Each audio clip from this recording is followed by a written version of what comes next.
2013 का वो केस जिस पर पूरा देश रोया था।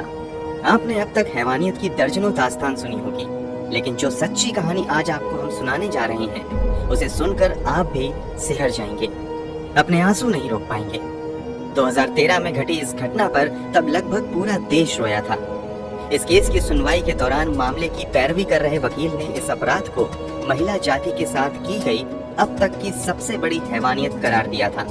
वहीं इस केस की सुनवाई कर रही जज ने फैसला सुनाते समय ऐसी टिप्पणी की थी जिसे सुनकर हर किसी की आंखों में आंसू आ गए थे। आखिर ये घटना क्या थी और कहां घटी थी?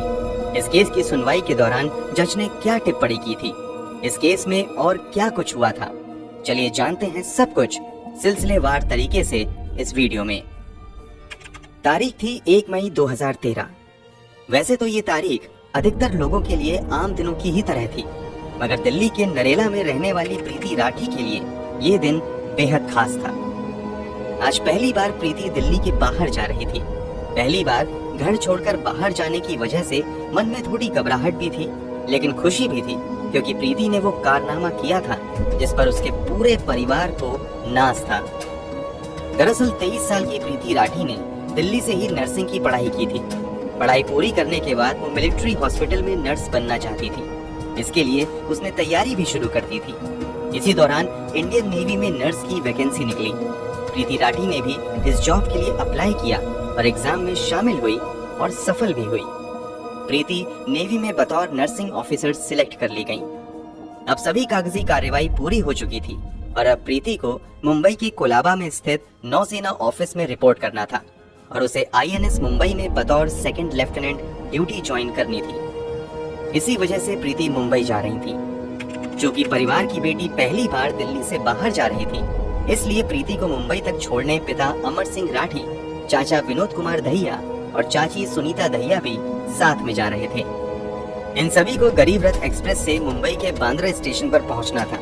तय समय पर 1 मई 2013 को ट्रेन दिल्ली के निजामुद्दीन स्टेशन पर आकर रुक जाती है।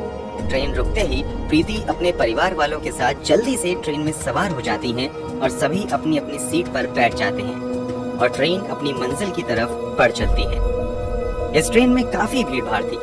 सीट पर जितने लोग थे वो तो थे ही, इसके अलावा काफी लोग खड़े भी थे, इसलिए बोगी के अंदर गहमा गहमी कुछ ज्यादा ही थी। ट्रेन के अंदर भीड़ के बीच एक युवक ऐसा भी था जिसने अपना चेहरा गमछे से छुपाया हुआ था और कैप पहना हुआ था। वो किसी से बातें नहीं कर रहा था, लेकिन कभी उठकर बाथरूम की तरफ जाता था तो कभी वापस आकर सीट पर बैठ जाता था और वो अक्सर प्रीति को झांकने की कोशिश करता था।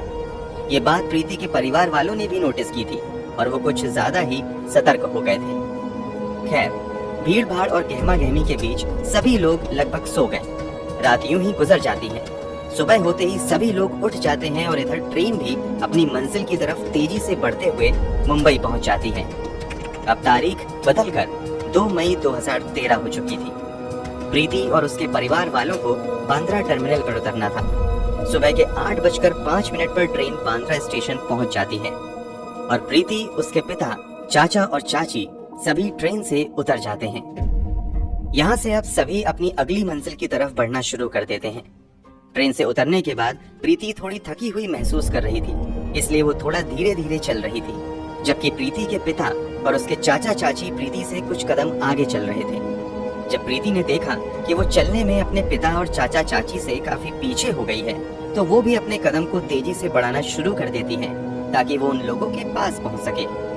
अभी प्रीति ने अपने कदम तेजी से बढ़ाने शुरू ही किए थे कि अचानक प्रीति महसूस करती है कि किसी ने उसके कंधे पर पीछे से छुआ है।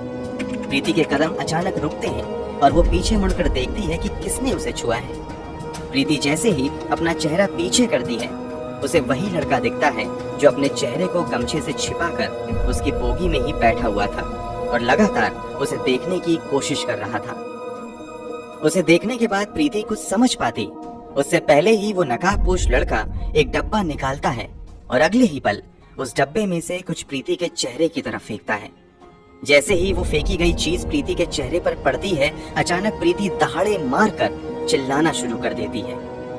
प्रीति की आवाज सुनकर उसके पिता और चाचा चाची दौड़कर उसके पास आते हैं। दूसरे पैसेंजर भी प्रीति के आसपास जमा हो जाते हैं। प्रीति की हालत देखकर लोगों को समझ आ जाता है कि दरअसल किसी ने उसके चेहरे पर फेंक दिया है।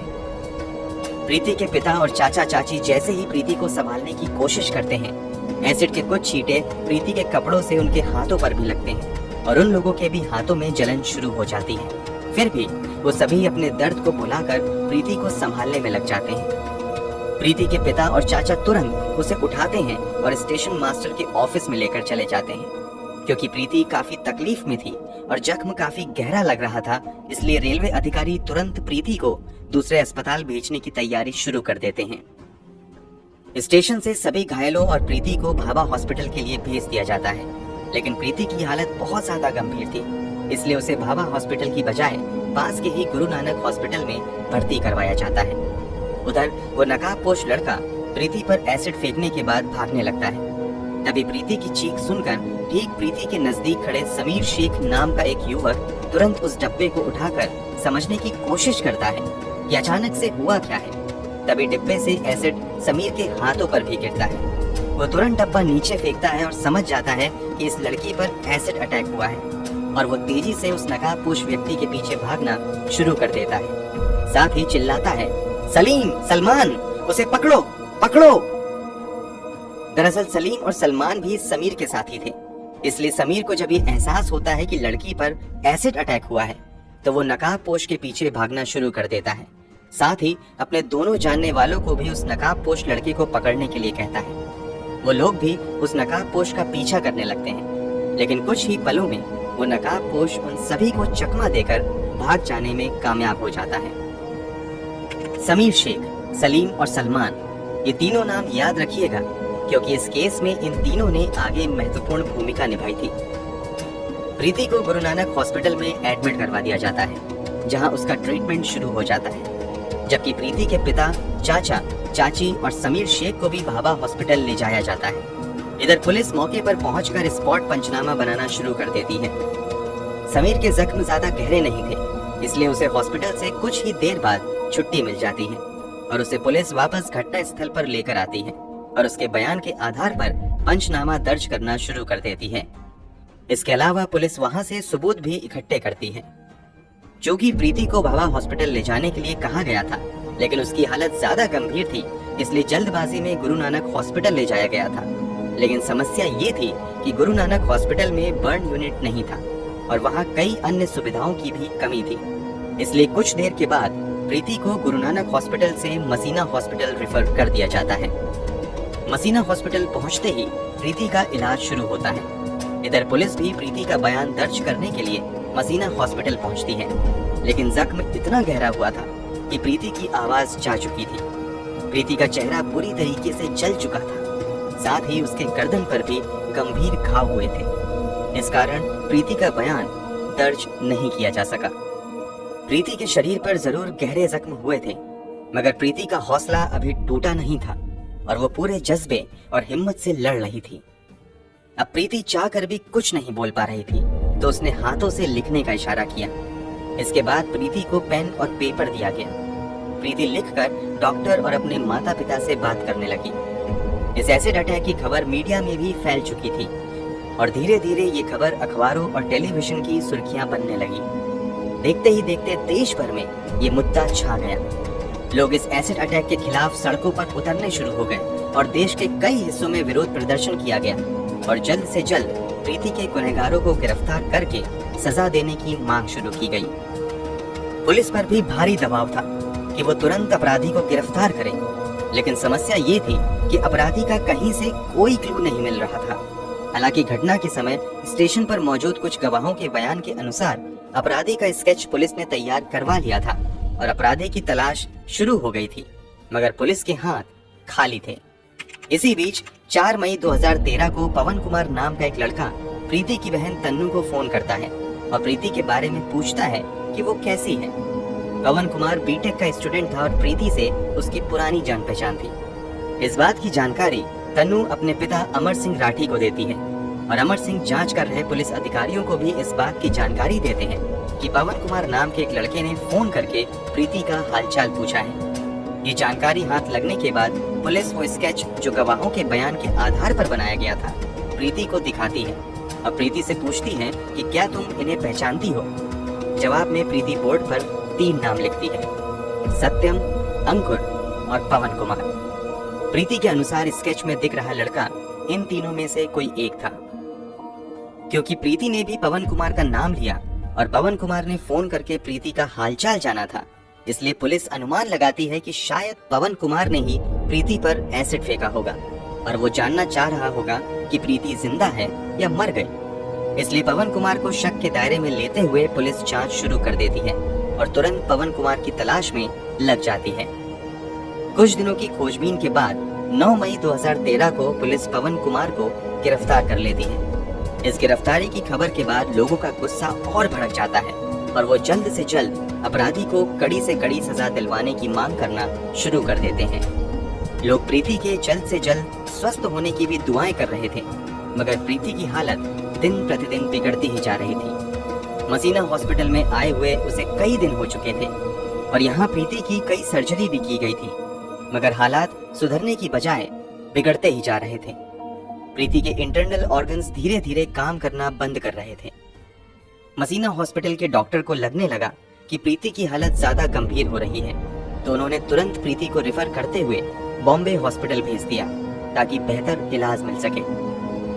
क्योंकि इस केस से लोगों का सीधा जुड़ाव हो चुका था और लोग हर पल प्रीति के हालात के बारे में जानना चाहते थे, इसलिए सरकार की ओर से भी प्रीति को बेहतर से बेहतर इलाज देने की व्यवस्था की जाती है।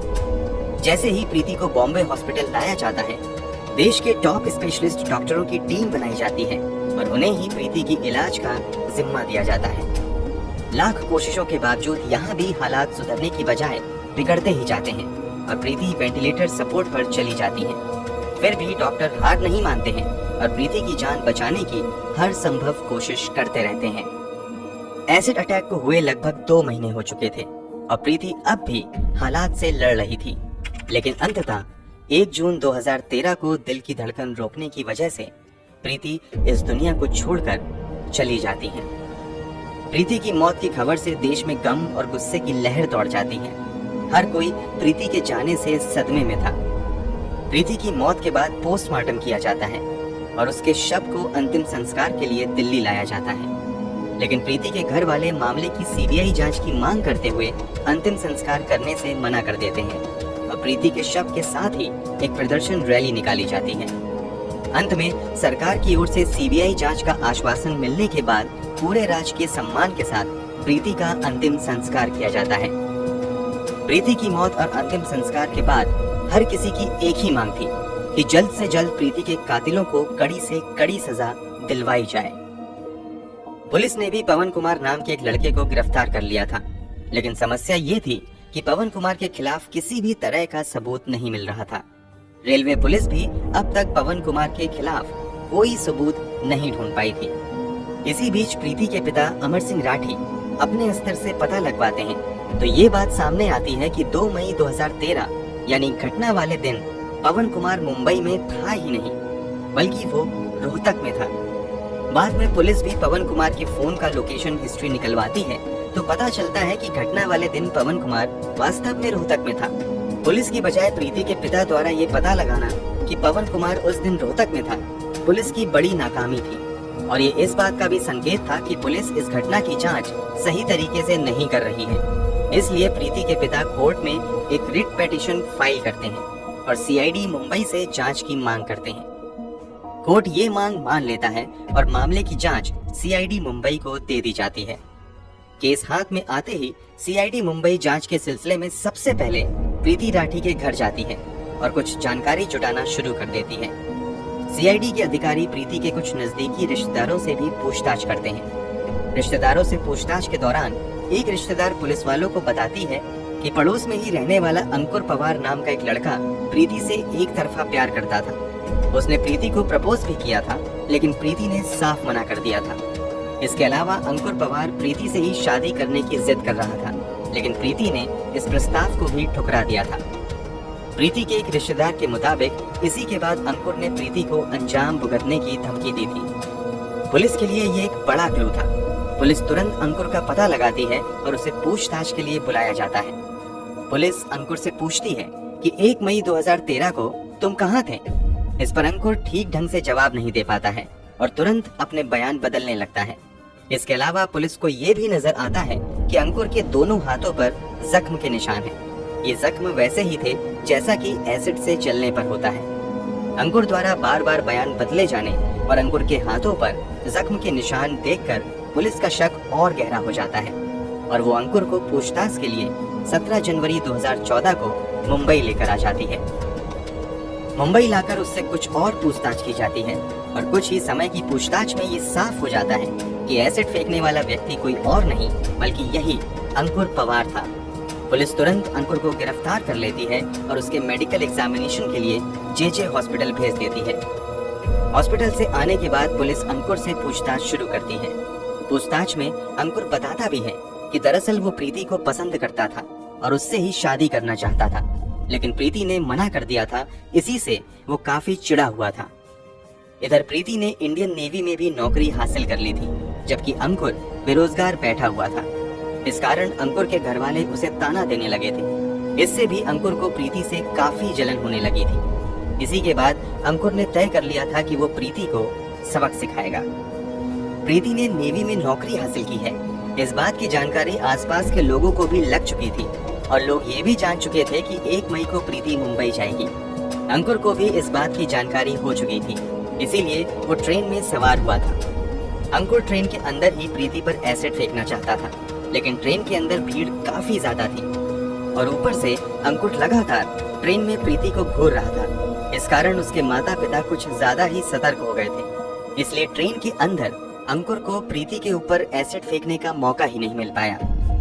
वैसे सुबह के 4 बजे अंकुर ट्रेन की टॉयलेट के पास भी जाकर खड़ा हुआ था कि अब अगर प्रीति यहाँ आए तो वो यहीं पर एसिड फेंक देगा, लेकिन प्रीति वहां नहीं आई, इसलिए अंकुर का प्लान यहाँ पर भी फेल हो गया। आखिरी में जब प्रीति ट्रेन से उतरती है तब अंकुर उस पर एसिड फेंकता है। अंकुर ने जरूर अपना गुनाह कबूल कर लिया था, लेकिन पुलिस के सामने सबूत जुटाने की बड़ी चुनौती थी, इसलिए पुलिस अंकुर पवार के खिलाफ सबूत जुटाने में लग जाती है। सबसे पहले ये पता लगाने की कोशिश की जाती है कि आखिर अंकुर को एसिड दिया किसने था। जांच पड़ताल के दौरान खुलासा होता है कि अंकुर ने मुकेश भार्गव नाम के एक दुकानदार से ये कहते हुए एसिड खरीदा था कि उसने अंकुर बैटरीज नाम से अपनी एक दुकान खोली है, इसलिए उसे एसिड चाहिए। अंकुर ने दुकानदार को कहा था कि वो बहुत ज्यादा एसिड खरीदेगा, लेकिन ज्यादा एसिड खरीदने से पहले वो सैंपल देखना चाहता है, इसलिए दुकानदार ने उसे बतौर सैंपल एक हॉर्लिक्स के डब्बे में लगभग 2 लीटर एसिड दे दिया था। सबूत और मजबूत होने के लिए अंकुर की फोन डिटेल निकलवाई जाती है, तो पता चलता है कि 1 मई को अंकुर निजामुद्दीन स्टेशन पर था और फिर उसकी लोकेशन 2 मई की सुबह यानी घटना वाले दिन मुंबई के बांद्रा टर्मिनल पर थी। अब अंकुर की आइडेंटिटी कंफर्म करने के लिए पुलिस आई विटनेस के सामने आइडेंटिफिकेशन परेड करवाती है। आइडेंटिफिकेशन परेड के दौरान एक साथ कई लोगों को खड़ा किया जाता है, उसमें अंकुर भी शामिल होता है। उसके बाद उन लोगों को भी बुलाया जाता है जिन्होंने पहले गवाही दी थी कि हमने एसिड फेंकने वाले को देखा है। उन गवाहों में से समीर शेख, सलीम शेख और सलमान शेख अंकुर को देखते ही तुरंत पहचान लेते हैं और पुलिस वालों को बताते हैं कि ये वही लड़का है जो एसिड फेंकने के बाद भाग रहा था। दरअसल जब अंकुर एसिड फेंककर जैसे ही पीछे मुड़ा था तो उसके चेहरे से वो गमछा हट गया था। चूंकि समीर शेख ने ही सबसे पहले एसिड फेंकने वाले व्यक्ति को पकड़ने की कोशिश की थी और भागने के दौरान एक बार अंकुर पीछे मुड़ा था, इसलिए समीर शेख ने उसका चेहरा भी देख लिया था। इसके अलावा सलीम और सलमान भी अंकुर का चेहरा देख चुके थे, इसलिए परेड के दौरान इन दोनों ने भी उसे पहचान लिया। परेड के दौरान समीर इस बात की भी पुष्टि करता है कि पुलिस ने जो डब्बा घटना स्थल से बरामद किया था वही डब्बा उसने अंकुर के हाथ में भी देखा था। इन तीनों के अलावा पवन मालवीय नाम का भी एक व्यक्ति अंकुर की पहचान करता है। इसके अलावा एक और व्यक्ति परेड के दौरान अंकुर की पहचान करता है और इस बात की गवाही देता है कि अंकुर उस रात ट्रेन में मौजूद था, क्योंकि लगभग 4 बजे उन्होंने अंकुर को टॉयलेट के पास खड़े देखा था। सभी पुख्ता सबूत जमा करने के बाद इस केस में अंकुर पवार को मुख्य आरोपी बनाते हुए चार्जशीट फाइल की जाती है और मामले की सुनवाई special city civil and session court greater Mumbai में शुरू होती है।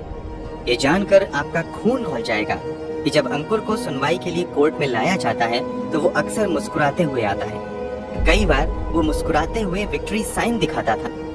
कोर्ट में सुनवाई के दौरान पुलिस की ओर से कुल 37 गवाह पेश किए जाते हैं। कोर्ट में भी आकर समीर, सलीम और सलमान शेख अंकुर की पहचान करते हुए गवाही देते हैं। सभी सबूतों और गवाहों को देखने के बाद आखिरकार स्पेशल कोर्ट द्वारा प्रीति राठी के अपराधी अंकुर पवार को आईपीसी की धारा 302 और धारा 326 बी के तहत दोषी पाते हुए मौत की सजा सुनाई जाती है और 5000 का जुर्माना भी लगाती है। ये भारत के इतिहास में पहली बार था जब किसी एसिड अटैकर को फांसी की सजा सुनाई गई थी। इस मामले में पैरवी कर रहे स्पेशल पब्लिक प्रोसिक्यूटर एएम चिमलकर ने अंकुर की इस दरिंदगी को किसी भी महिला के खिलाफ की गई अब तक की सबसे बड़ी हैवानियत करार दिया था। वहीं इसी मामले की सुनवाई कर रहे जज ने फैसला सुनाते हुए टिप्पणी की थी कि इस एसिड अटैक की वजह से प्रीति का चेहरा इतनी बुरी तरीके से जल चुका था और इतना भयावह हो चुका था कि अगर प्रीति ने अपना चेहरा देख लिया होता तो शायद वो उसी दिन मर जाती। ये टिप्पणी अंकुर की दरिंदगी को बताने के लिए काफी है। अंकुर पवार कितना बड़ा शैतान और पत्थर दिल इंसान था, इसका अंदाजा आप इस बात से भी लगा सकते हैं कि जब जज ने उसे फांसी की सजा सुनाई तो उसके चेहरे पर जरा भी डर का भाव नहीं था। उसने प्रीति के साथ जो कुछ भी किया उसे इसका भी अफसोस नहीं था। वो कोर्ट में बड़ी बेशर्मी से मुस्कुरा रहा था। उसकी ये क्रूर हंसी प्रीति के परिवार वालों के जख्म पर नमक जैसी थी। मुंबई सेशन कोर्ट से भले ही अंकुर को फांसी की सजा मिल गई, मगर अंकुर ने बॉम्बे हाई कोर्ट में इस फैसले के खिलाफ अपील कर दी।